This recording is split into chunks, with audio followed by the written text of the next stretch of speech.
What's going on, Bulls Nation? Welcome into CHGO Bulls Postgame, coming to you live from our studios here in West Loop, downtown Chicago. I am Peg, joined by my guy, Will the Go Gottlieb, Will_Gottlieb. Our pal producer on the controls, Joey Spathis. He is at Joey Spathis. Welcome in. Hope everybody is enjoying their Friday. Despite that game we just watched, the Bulls fall to the Brooklyn Nets in Brooklyn, 125-108, getting swept in the regular season series. And wow. Throw us your thoughts, your comments about tonight's game, Bulls Nation. We'll get to as many as we can. Thanks for hanging out with us live on YouTube tonight. Hit the like button if you are around. Throw us a super chat if you feel so inclined. Will, we mentioned in pregame that the Bulls, in their second of their first two losses against this Brooklyn team, surrendered a season-high 25 made threes. Not just a season high, an all-time franchise record high. There's that too. Threes. And tonight, we're like, hey, this Nets team is shorthanded. They're, circling the drain. They're not going to surpass Atlanta for a play-in appearance. They're playing out the final strings. And they hit 25 threes against the Bulls again tonight. There's your story. Yeah. Math. Same script played out. The math did not math. Same math problem that they've had for a while. Bulls, 9 of 30 from 3. Nets, 25 of 44. That is a 16 three-pointer differential. That is 48-point differential. A 48-point differential when it comes to points from behind the arc. And honestly, it got kind of out of hand late, but the Bulls were keeping it competitive for the vast majority of this game. And in large part, it was due to all the free throws that they had and the two-point percentage. On non-three-point attempts, they were, 29 of what is 75 minus 30s of 40, 45. So well over 50%. Well over 50%, well over 60%. Whereas the Nets were only 47% from the field, but 57% on threes. And then the free throws, obviously, DeRozan was in his bag. He had 10 free throw attempts, helping the Bulls get to almost 30, 29 on the night. And that's been the Bulls' recipe to keeping it close. That's what they try to do. They try to get offensive rebounds, although they got beaten up pretty bad on the glass tonight. They try to get to the free throw line and they try to make as many two-point shots as they can. But when you're playing against a team that's going to score 20-plus threes, it's just not gonna work. And when you hit 25, you have zero chance of winning. Yeah, the margin for error on top of the math problem that's plagued this team for going on 3 seasons now. In the first half, it was the Bulls letting the Nets get easy second chance opportunities, right? You mentioned the glass. The Nets had 12 offensive rebounds to the Bulls 5 tonight. That's usually a point where the Bulls are trying to get an advantage over their opponent on a nightly basis. And then in the third quarter, they had started to close that gap of limiting the Nets second chance points.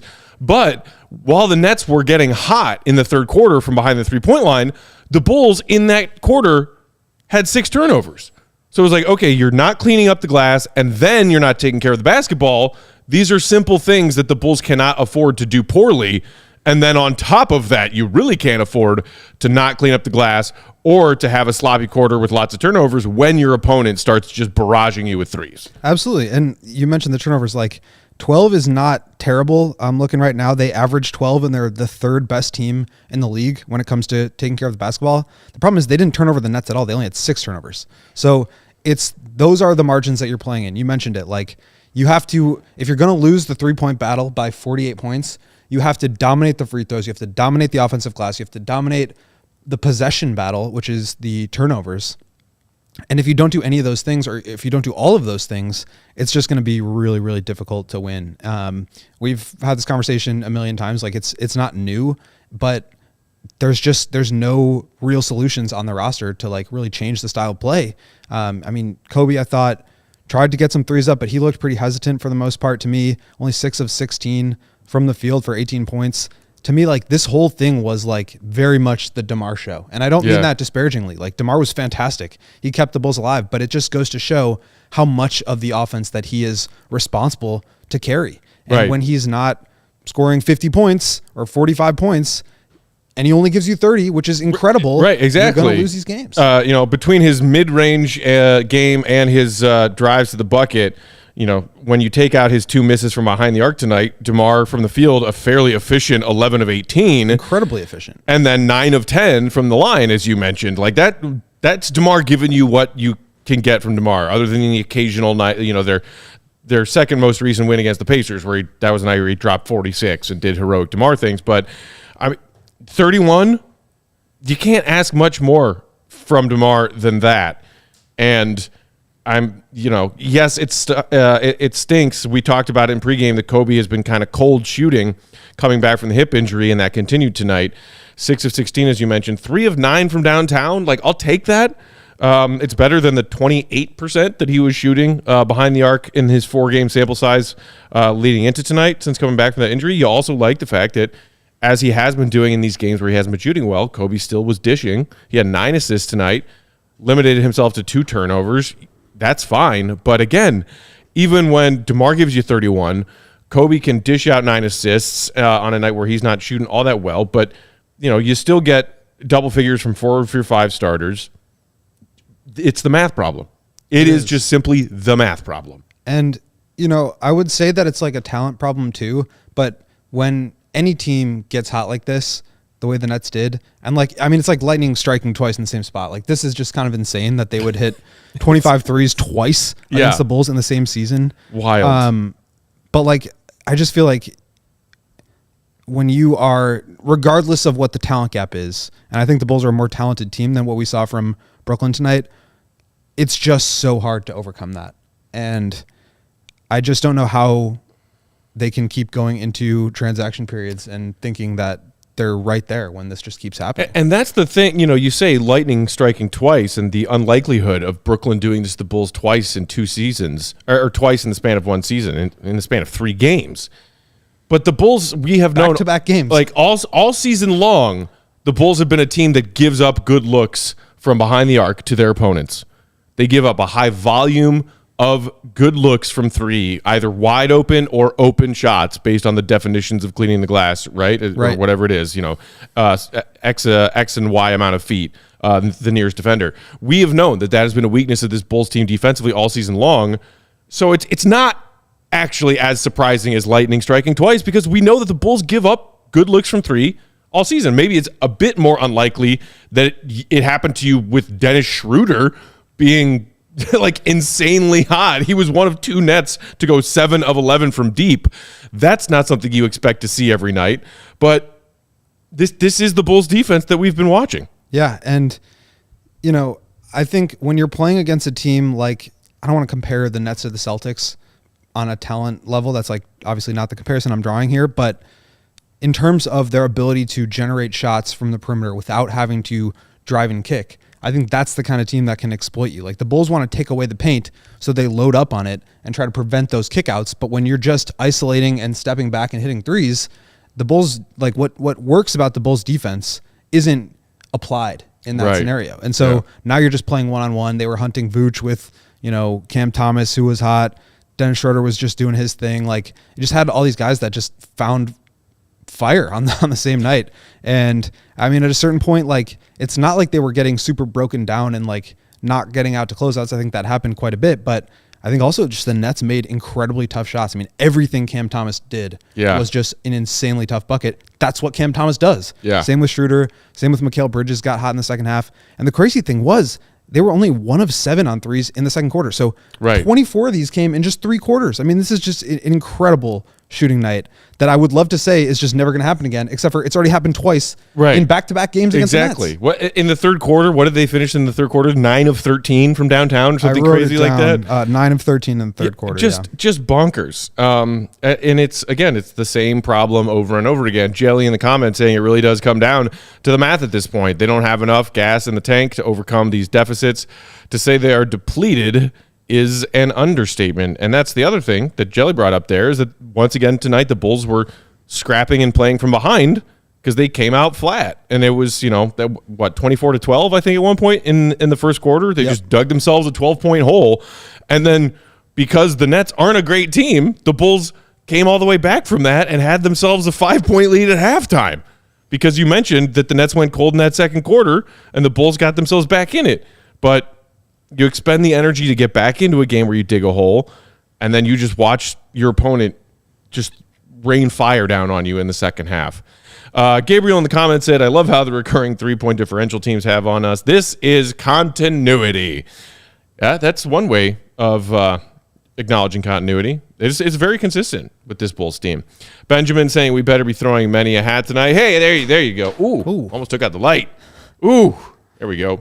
This is a frustrating night because we've seen this script play out so many freaking times. Brian saying the Bulls should throw the towel. This team is done. Andres 22 saying, man, I miss watching Tibbs era Bulls. Those teams never quit. Well, I've got good news for you if you are feeling nostalgic for Tibbs, because in the Bulls' 8 remaining games, they play the Knicks 3 times. So we're going to see plenty of Tibbs in his squad down the stretch of this regular season schedule. Tease Vids saying it's been years since the Bulls have had a solid stretch of games that haven't been worth talking about since Lonzo went down.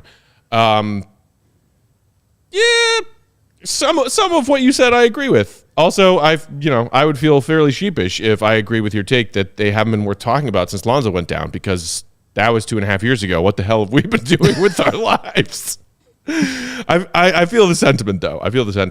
But, you talk about a solid stretch of games. How about starting their West Coast road trip a couple weeks ago 3-0? That was like a legitimately solid mini stretch of games. But since that 3-0 start to their road trip, I think they now have dropped they've lost 6 of their last 8 since that. Is that right? Yeah. Wow. Yeah, 4-6 in their last 10. They got the win over the Pacers. They got 2 wins over the Pacers in quick succession. Dating back to their first game, I guess the second game against the Clippers. Yeah. So they lost that game. Then they won against Washington, Portland, and then lost to Houston, lost to Boston, lost to Washington, win against Indy, and then lost to Brooklyn. So that's 1, 2, 3, 4, 5, 6, 7, and 1, 2, 3, 4, and 7 in their last 11 games. Yeah. Not ideal, which is why they, after this loss tonight, sit 35 and 39. Sometimes 3, sometimes 2, sometimes 4, always 3. Tonight it's 4. And the Hawks were idle tonight. We mentioned in pregame that they got a second big win over the Celtics the other night. And with them being idle and the Bulls taking this L, the Bulls now have just a half-game lead on the Hawks for 9th and home court in the first play-in game, as opposed to slipping to 10th and having to play that play-in game on the road in Atlanta.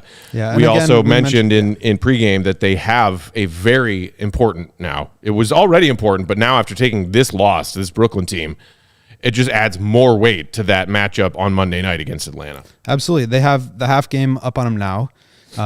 We'll see what happens I think they're in Minnesota next. They play the T-Wolves on Sunday. So who knows what would happen then, but that game, if the Bulls enter it tied, they have the tiebreaker against the Hawks, so the Hawks would need to jump them in the standings. So that's going to be a game that's basically worth 2. Whew, my goodness. Let's take our first break right there. We'll come back, get to more of y'all's thoughts out in Bulls Nation about tonight's loss. Whatever else is on your mind, let us know in the comments, and we will talk about it. What an ugly start to our weekend. My goodness. 25 made threes again? What the hell? Where are we? Is this, I don't know what universe we're living in, but it's disgusting. While we are sharing these words from our sponsors, you know what to do, Bulls Nation. Hit that like button if you're hanging out with us on YouTube. It helps us out a lot. We really appreciate it. Do it for our friend Troll Joey. He wants your thumbs. He needs your thumbs. Will the GOAT reading some ads in postgame, y'all. What do we got first? I'm just wondering if anybody, whether it's you, Matt, or Joey, or anybody in the comments is in the market for a new vehicle, because if you are, we have some great news for you. Our partner Ray Chrysler Dodge Jeep and Ram in Fox Lake is celebrating the Jeep Celebration event all month long. And you know what that means. You'll be able to rave about their savings on a wide selection of inventory. For a limited time, lease a 2024 new Jeep Grand Cherokee Laredo Altitude for $439 a month for 39 months. If that Grand Cherokee isn't big enough for you, check out the third row and lease a new 2024 Jeep Grand Cherokee Limited L for $479 a month for 39 months. At Ray CDJR, you'll always be able to shop one of Chicagoland's largest inventories and drive home with more money in your pocket than you'd expect thanks to the Ray Price Promise. Don't miss out. Shop great deals all month long and save big because Ray CDJR makes buying a new vehicle more affordable than ever. But that's not all. Just for listening, you can get a free oil change when you mention CHGO at the service center. Hey-o! Or mention CHGO when you book online at raycdjr/service. But you have to schedule before April 1st. That's like 2 days from now. So if you're interested in a new vehicle, look no further than our friends at Ray Chrysler Dodge Jeep and Ram because they are the only team we recommend. Visit them on Route 12 in Fox Lake. For more information, visit Ray CDJR in Fox Lake or raycdjr.com, serving the community since 1963. Woo! Find Jelly your in the roads, comments baby. said that he wants to hear you yell, Ray! The way that Big Dave does. I don't know. How was that? I don't want to. I got to let Dave keep his things, you know? Right. I've been doing some game time reads while Dave's been out, which are always Dave's, right? Those He are always Dave's. does the game times. And I'm not doing the killer deals phrase the way that Dave does because I can't do it. That's Dave's It thing. hurts my throat too much. Right? I always leave this show and I'm like, I need a cough drop. I'm always yelling. Yeah, just, Even though I keep sound so yourself- quiet, I'm trying. Keep yourself hydrated. Keep that throat nice and lubricated. You know what never hurts your throat? Making some fun picks on Prize Picks. Making some money on Prize Picks. Doesn't hurt your throat. Just puts money in your pocket. Prize Picks is the largest daily fantasy sports platform in North America, y'all. They are the easiest and most exciting way to play DFS. It's just you against the numbers. Instead of battling thousands of other DFS players, some of whom are nerds who make it their entire life, pros, sharks, Mikal Bridges, Dennis Schroeder. You just pick more than or less than on 2 to 6 different player stat projections on any game you want to watch that day, that night, and watch the winnings roll in. And right now, man, we are on the way to the Elite 8. We still got a couple of games, some 9 p.m. and 9:30 p.m. tip-offs in this second slate of Elite 8 game or Sweet 16 games going on. We saw Purdue advance. We saw NC State get a big upset over Marquette. Shout out Joe. He was happy about that one. And with all of this tourney action, all of this March Madness action, you got to be making some picks on Prize Picks. You can win up to 100 times your money on Prize Picks with as little as 4 correct picks. You can turn $10 into $1,000 with the NBA, the NHL, and yes, of course, this college basketball action right now, today on Prize Picks, America's #1 fantasy sports app. Go to prizepicks.com/CHGO. Use promo code CHGO for a first deposit match up to $100. That's prizepicks.com/CHGO with promo code CHGO for that first deposit match. Pick more, pick less. It's that easy. Prize Picks. You have any rooting interest left? I know you're not like as nearly as big of a college hoops guy as an NBA guy, obviously, but anybody that's still left in the field that you want to see win? Not personally. I'm just rooting for Joey's team. What's your game that you're doing? Well, Texas is out. No, not your Thank team. you. I'm currently You can rooting explain for it. Purdue, Purdue, Creighton, NC State, and Alabama. and Alabama. So Those are my teams. Yep, those are our teams here. Thank you. Thank you for I informing appreciate me it. of my teams. Thank you. You're welcome. You want to explain the game that you're doing? No, we're just doing a little player pool. So player you pool. pick 8 guys. It's a draft, and you are scored based on their cumulative amount of points throughout the tournament. So the Longer they're in, the more you accumulate. Yeah, you got to balance how far you think they're going to go. You got to take a couple guys from lower seeded teams, and so yeah, it's good fun though. I'd recommend it. It's a good like switch up from the bracket. Bracket gets old, after a Sometimes while. all we have Yeah. is our fantasy teams. Yeah. Truly. Like right now as Bulls fans? Not specifying anything. Just saying. Jason Ashland in the comments, ever the optimists saying, I truly have nothing left. Unless the Bulls go on a solid run, I've given up. Oh, no. Well, hey, always talking about trying to get them back to 500, Jason Ashland. after tonight's loss, the Bulls just need to finish, 6-2 down the stretch? 6-2 for 500. 6-2! Is that right? Yeah. They got to go 6-2 to get back to 500. I guess that would make sense. They are currently 4 games under. 35-39 with 8 games to go. Oh, my goodness. Juan Miller saying, things are bad when listening to the ads is more interesting than talking about Billy D. Well, speaking of Billy D, I also saw a couple other people had comments about his rotation tonight. Rick Ski Man saying, but Tim's confidence is gone. One missed shot, and Billy has been pulling him. Meanwhile, Brian and Danny in the comments saying, double big lineup gave us wins. We have struggled since we went away from it. Win is the best stat. Keon Johnson saying, the love affair between Billy and Vooch is like Diddy and Meek Mills. I am not hip enough to get the reference, but I take it that you mean Billy really liked playing Vooch. What did you make of Billy's rotation tonight, Will? I know you made a comment to me about how Bulls fans love Javonte, and they're happy to see him back on this 10-day contract, and he's coming off a game Wednesday where he played really well. But when he did not see the court in the first quarter of this game, Bulls fans, and I'll admit myself a little bit too, was like, hey, where's Javonte? Give me Javonte. Because he threw Torrey Craig, Drummond, and Batum out there off his bench before we saw Javonte. Javonte then did start the second quarter and played another 16 or 17 or so minutes off the bench tonight.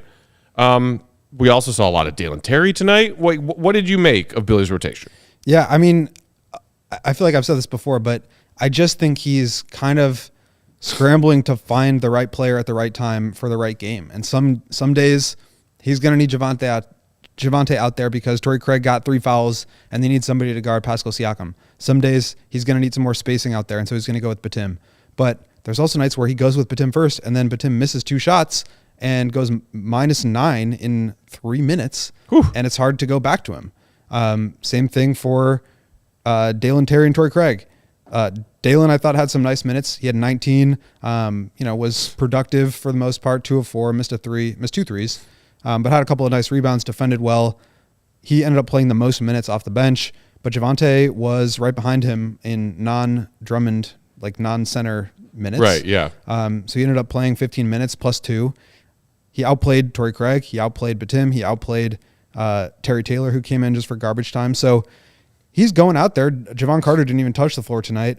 I think he's just he's constantly searching for the right combination of guys. And that's why you see DeRozan at 37 minutes. It's why you see Coby at 39, Caruso with 33, even though he got hurt and left. He left the game, went to the locker room again tonight. Light game for Dosunmu, who only played 32 minutes. I mean, I think he just trusts 4 guys, and he's just trying to find the right people. And I think there's probably pros and cons in his mind for each of these guys. And some of it is just going to be in the moment, trying to figure something out. Sometimes he needs energy. Sometimes he needs shooting. Sometimes he needs size. Sometimes he needs speed. It's just hard to say on any given night. And I think also part of it is when you go out there, how do you look? Are you playing comfortably? Are you messing up your assignments? Are you shooting the ball well? I think in terms of the Javonte minutes, he's probably relying, I'm just guessing here, he's probably not looking to rely so much on him because the contract is going to end in 3 days, in 2 more days after tonight. It's just not a long-term solution. Right. And I think he probably is trying to find longer-term solutions. But he also recognizes that Javonte was playing really well. He impacted the game with his energy, with his athleticism. He came in and got a steal and a run-out dunk. He hit a 3. So I thought he played well. I don't want to discredit Javonte. I think he's probably, in a vacuum, one of the better players of that bunch, if not the best. But it's just a tough situation with his contract, with the fact that they just brought up Batum, and 2 weeks ago, is everybody freaking out about why Batum isn't playing? Right. And now he's back out of the rotation and nobody's saying anything. Right. So I just think it's always kind of chasing the last performance. Yeah. But you don't get the production from that last performance. You only get what's out there today and what's out there tomorrow. And so he's searching. I think that makes sense. John Mayer in the comments saying, I'm happy to see Javonte healthy again. I thought we ended him last year. He's definitely got his bounce back.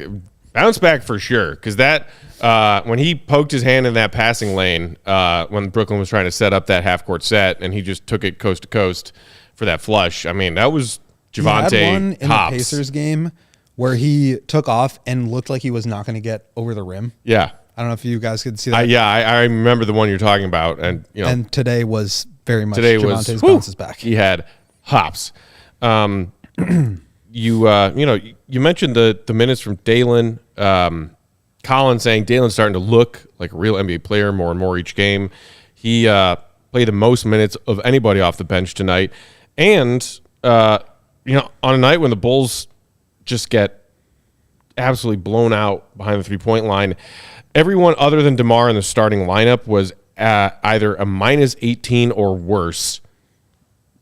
Javonte was a +2. Drummond was a +7. Dalen Terry was a +12 off the bench. And, I mean, I watched him shoot a couple of really ugly threes tonight, which is nothing new.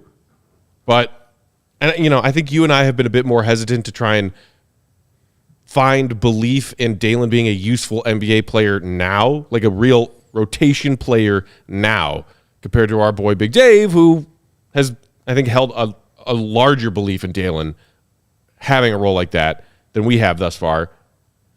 It's interesting to see that maybe Billy is starting to, and maybe it's matchup dependent some nights, but Billy's starting to actually gain some level of trust in Dalen. I think the other thing too is, you look at the way they started the game. They were down 24-12.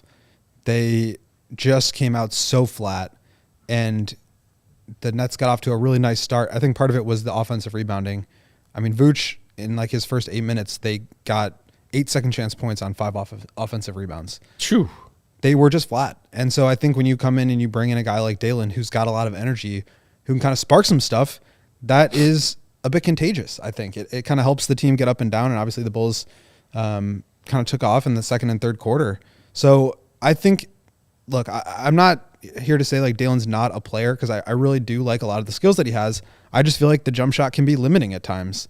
You see the way that the Bulls struggle to create offense around the perimeter from anybody not named DeRozan. Yeah. And it's just like, it's hard to justify having a complete non-shooter, non-scoring threat out there when you've also got, a true big in Drummond or Vooch or both. It's just like the floor is already so cramped, and you need to have so much shot creation from the perimeter to overcome that.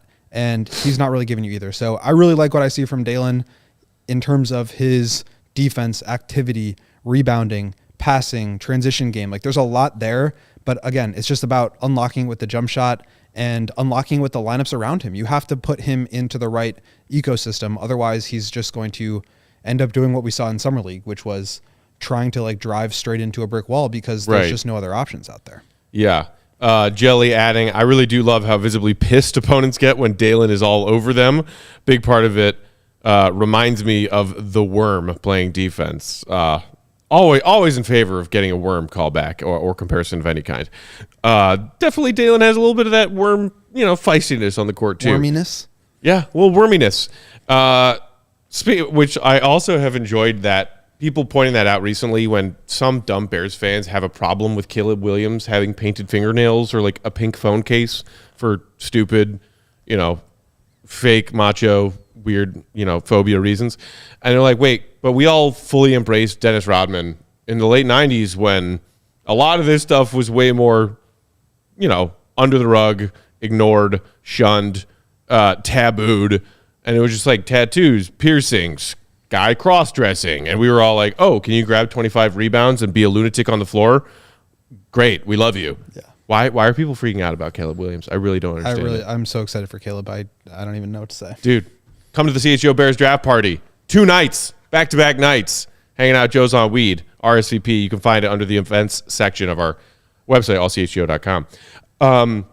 Rick Ski Man in the comments saying, when it's all said and done, the Bulls are a talented team that plays dumb.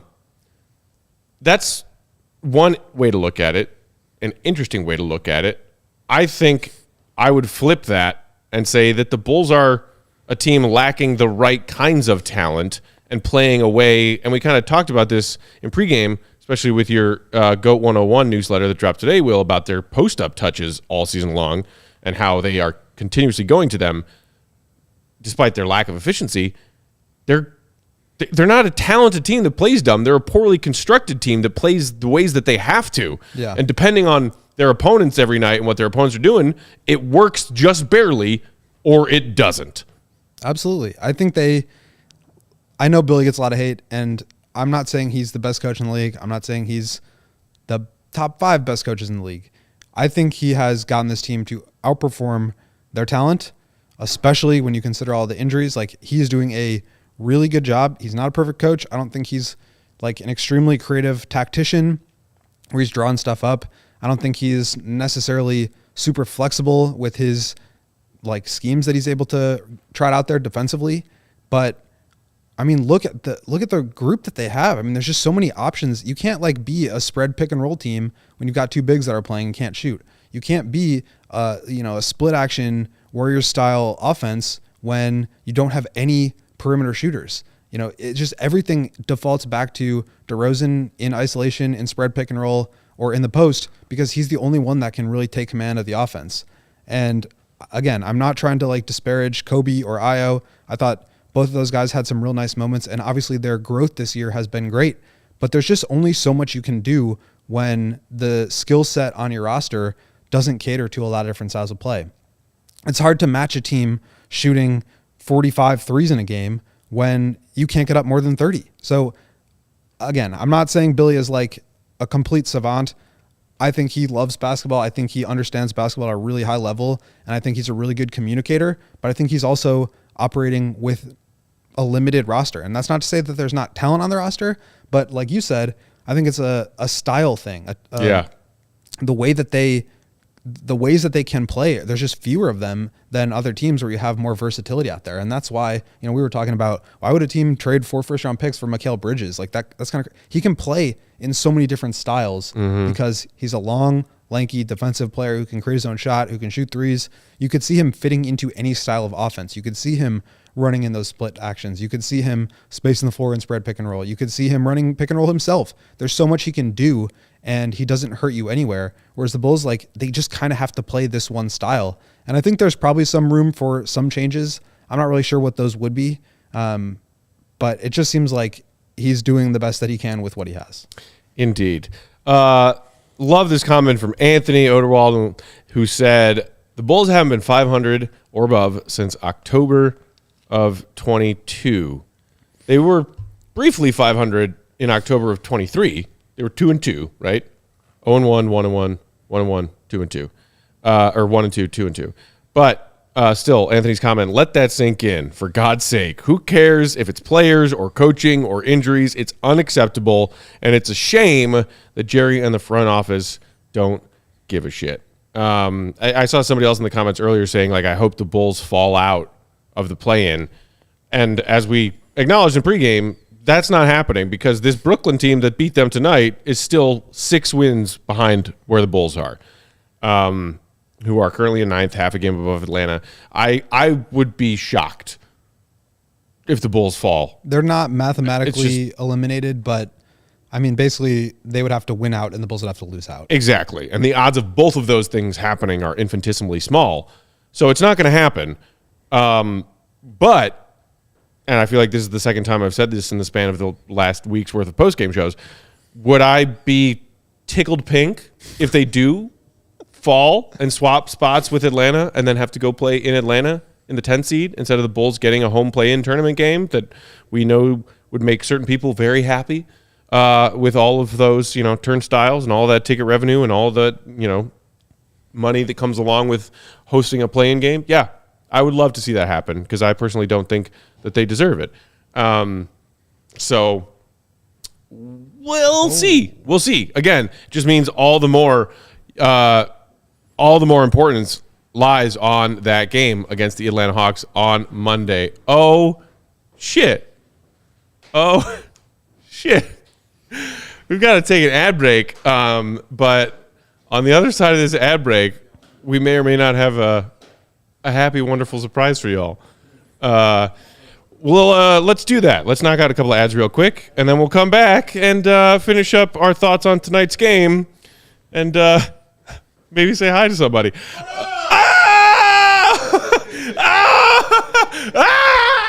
was trying to get on his back. Big Dave is back it's Big on the Dave set if right you now can't see. for the podcast listeners. You can't see the camera, but it's Big Dave. He's back.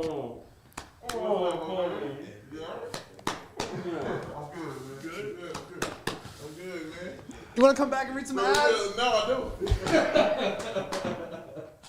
I'll be back soon, though. But, hey. Good to see you, man. Good to see you, too, man. All right, good to see you. I'm good, man. My brother said, bro. It's my brother over there, bro. How you doing, man? Yeah, man. Hey, what up, y'all? Hi. I'm going to say hi. What up?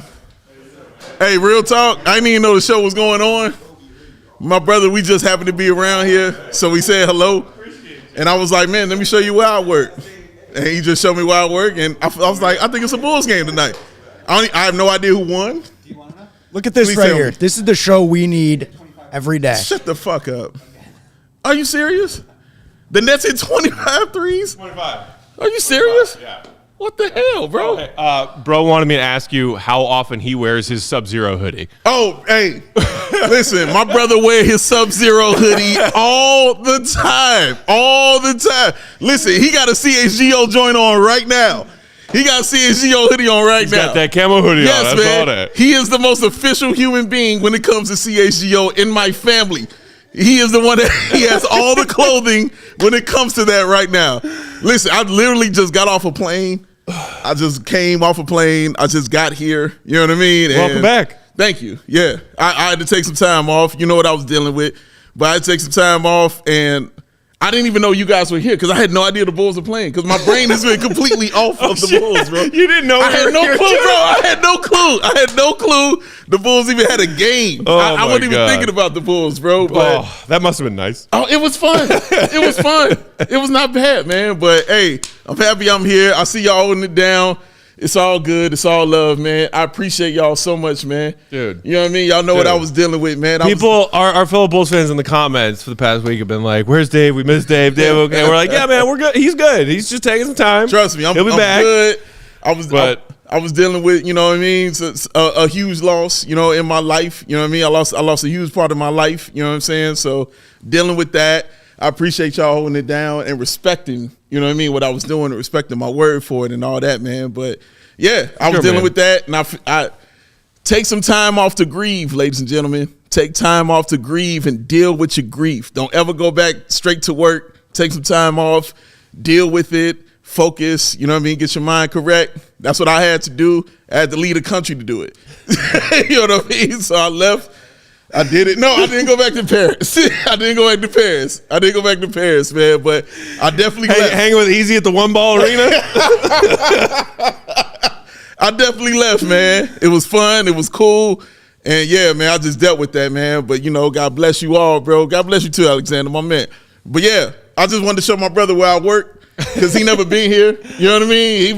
We were around here. Yeah. And I was like, hey, bro, let me show you where I'm at. Just pop in. That's it. Yeah, let's just show you where I'm at. It's cool. And I said, when we got up on the elevator, I was like, hey, I think they're doing a Bulls game. I didn't even think of it, bro. I was like, I think they're doing a Bulls game tonight. All right, man. So, yeah, I just showed up and say, hey. And tonight, especially, you didn't miss anything because we're literally talking about a Bulls loss to the Nets where the Nets hit 25 threes, and that legit same thing happened back in November. This is sad. Time is a flat circle. Nothing has changed. You want to hear some straight? Yes. So, obviously, we have some loss, but we also have some new life. We saw What you mean? Mark K. Baby number 2. Oh, really? Mm-hmm. Oh, wow, yo. Man, congratulations, Mark K. Will and Mark K did their last HQ episode yesterday afternoon, or yesterday afternoon Chicago time. Okay. And 6:30, 2 hours later. Really?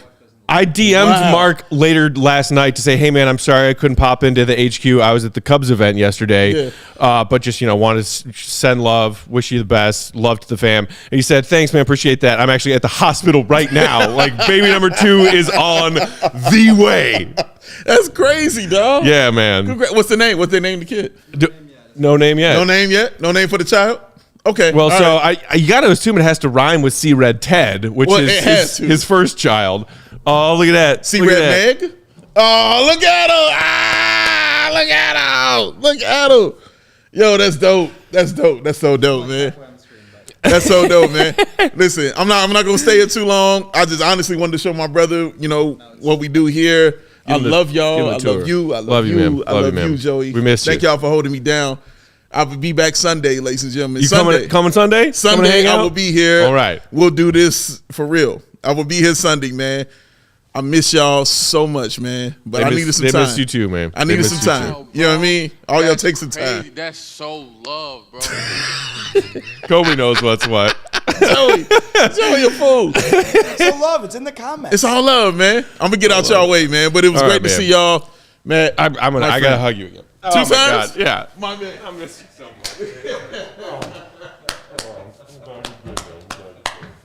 I'm good, man. I'm good. Thank you, bro. Thank you. Thank you so much for everything.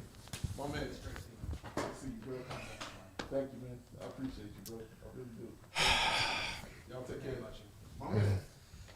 All right, I'm out the way. All right, buddy. You, sure you don't wanna read some ads? you give bro that good tour. Get your brother a beer from the fridge. Oh man. Alrighty. Hey, there you go. Oh man. That was the uplifting thing that we needed. My heart needed that for real, man. For For real. real. Like, that's just, man. In case it wasn't obvious how much we miss having Big Dave Seriously, around. I was watching that game. I think I even said it. Like, we just needed We need optimism and positivity. It Because was I'm just like a cynical, narcissist, and you're just a cynical non-narcissist, and we're both pretty sick of this team right now. The Dave energy has been sorely lacking. in a big way. Should we get back to some ad reads? Yeah, we should actually knock that out. I was just about to share with our fellow Bulls fans how much I enjoy Coors Light, because one right there. when life stresses me out, I reach for a Coors Light. When my beloved Bulls stress me out, I reach for a Coors Light. So I reach for them pretty often. Things can feel chaotic in your life, and that's why Coors helps you find moments to chill all year long. Baseball season is here. Opening day yesterday, great fun events for the Cubs and Sox crews, but I just love nothing better than sitting and taking in a baseball game at the ballpark. Just a nice frosty beer. Gosh, it's one of the best things in the world. I'm so looking forward to it. So when the mountains turn blue, whether it's these cool Coors Light cups that they sent us because they are super nice, or their bottles or their cans, bottles right here on the set, the beer inside is as cold as the Rockies. Coors Light is cold lagered, cold filtered, and cold packaged for a smoother finish. When it's time to chill, open a Coors Light. It's mountain cold refreshment, crisp and refreshing, cold as the Rockies. That's why when it's time to chill, Coors Light is the beer I reach for. Get Coors Light delivered straight to your door with Instacart. That's right, beer delivery on Instacart. CoorsLight.com/CHGO basketball is the site to go to. Celebrate responsibly. Coors Brewing Company, Golden, Colorado. So imagine you're sitting on your couch, you're watching the Bulls or Cubs or whatever team you like. Yep. You got a Coors Light in hand. Yep. All of a sudden, you're thinking to yourself, I need to get some new floors in my house. Oh, always New thinking flooring. about that. Sunday. Floors, no matter what, Dave. And if you're looking for floors, look no further than Empire, because they've got you covered, where you can shop in the convenience of your own home for the right products for your needs with quick and professional installation. I love Dave. Just listening to Dave cackling in the background as he makes his exit. It just makes everything better. Truly. Empire is your one-stop shop for flooring. They want to provide the best and most efficient service. It's not the most affordable necessarily, but they will have the best experience working with you.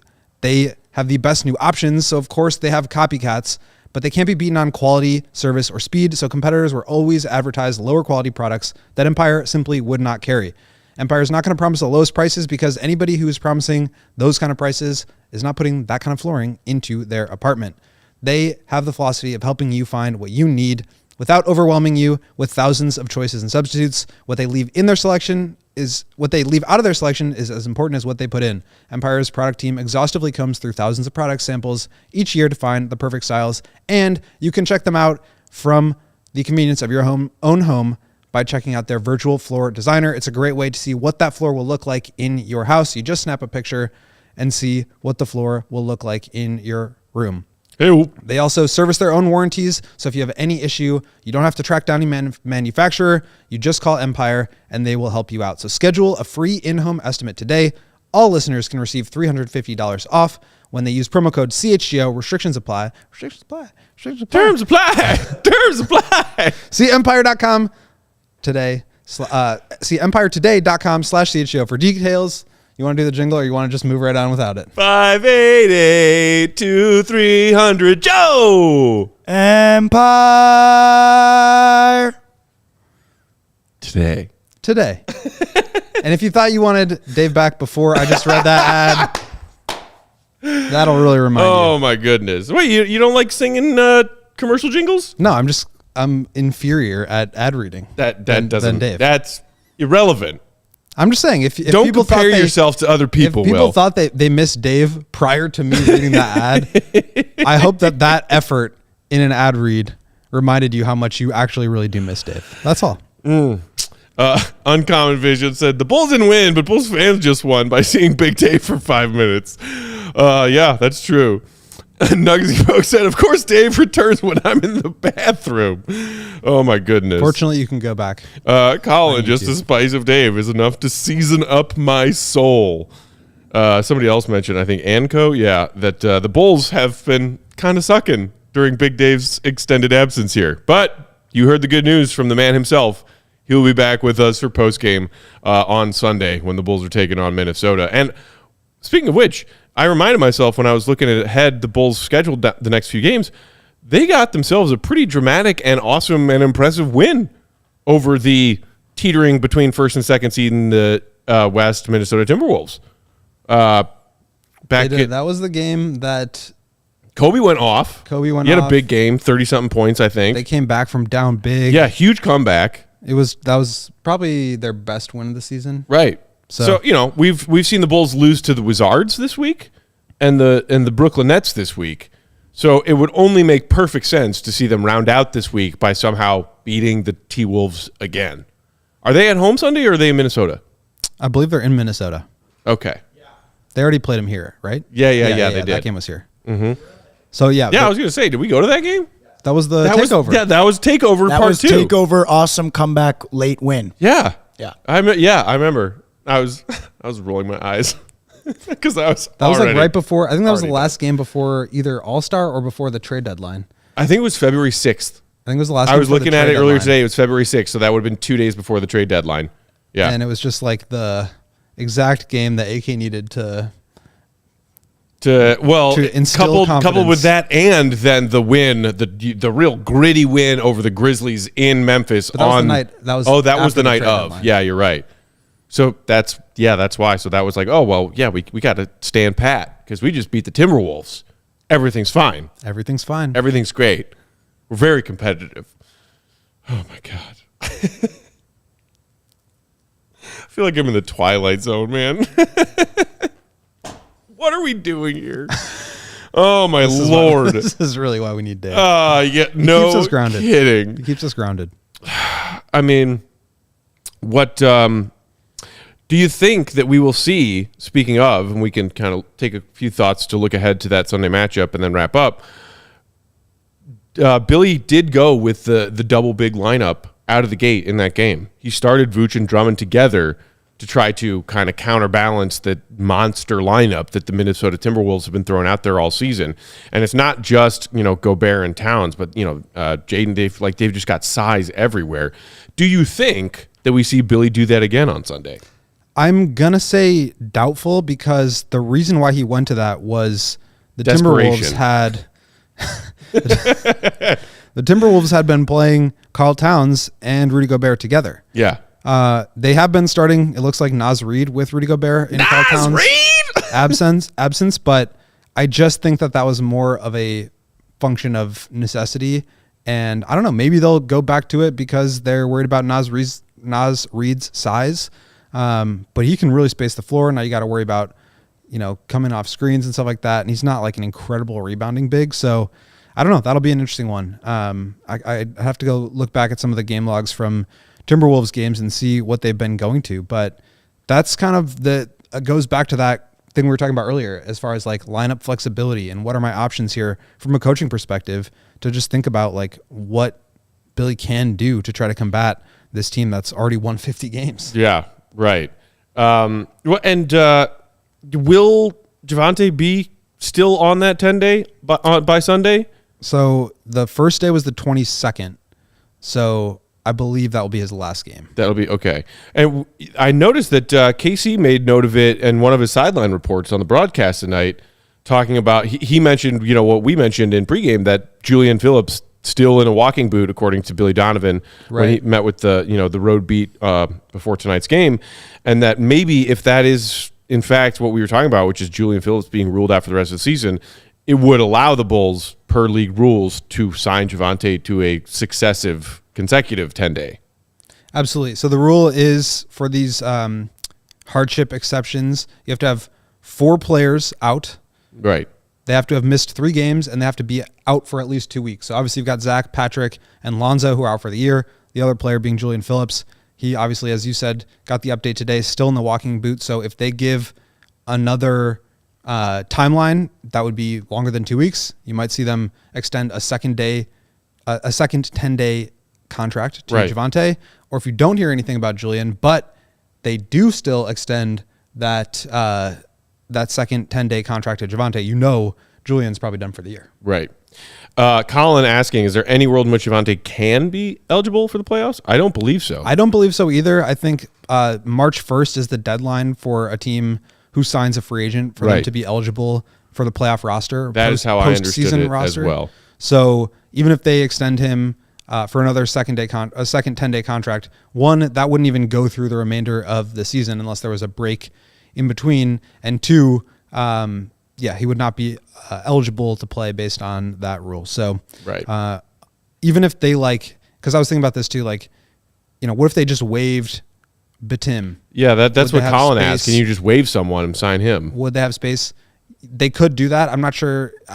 I'm pretty sure they would still be able to do that under the luxury tax with where they're at right now, but he would just not be eligible to play in the playoffs. So even if he was not on one of those hardship exception deals, that's why they ended up signing Batum when they did, because they felt like they were not going to get anybody on the buyout market. Right. And so that's when they used that final 15th roster spot. Before we get out of here, Lebowski5 asked in the comments, where does Peck get all these sweet shirts? Well, thank you. But it's not just me. This is just one of our newest additions to the CHGO merch locker. It is our Sub-Zero shirt, also available in hoodie form. Big Dave has the hoodie. He's been rocking it a lot for the last month. You can get it, as our friend Jelly pointed out, and our guy Joey on the controls in the comments also pointed out, from the CHGO merch locker. Just go there. Boom. CHGOlocker.com. Get yourself the Sub-Zero tee and or the Sub-Zero hoodie, because Jelly's right. Fits great. Looks great. Super soft tees. This is one of my new favorites. Also, check out the new Chicago collection that we dropped back at the beginning of March to celebrate our 2nd anniversary here at CHGO. Also, there is even more new merch to celebrate the beginning of baseball season, which is, we got stuff for the north side and the south side. And then there's the Chicago collection as well. Wonderful stuff in the merch locker as always. Thank you for tuning in, Bulls Nation. Weird game. Joey's happy about something. What are you happy about? Just the Creighton game. Creighton? Yeah. Losing? Winning? No, winning. Yeah? Happy about Creighton. Happy about... I don't believe that for a second. 6:30 start time, so we're out of here. The show's over before 10. Happy about that as well. That's what I thought. But 9:56 p.m. Thanks for that 6:30 tip-off, Brooklyn. Appreciate that. Reminder one more time, if you are a CHGO diehard, A, thank you, and B, go read the latest GOAT 101 newsletter that came out earlier today about the Bulls post-up offense that we discussed in pregame.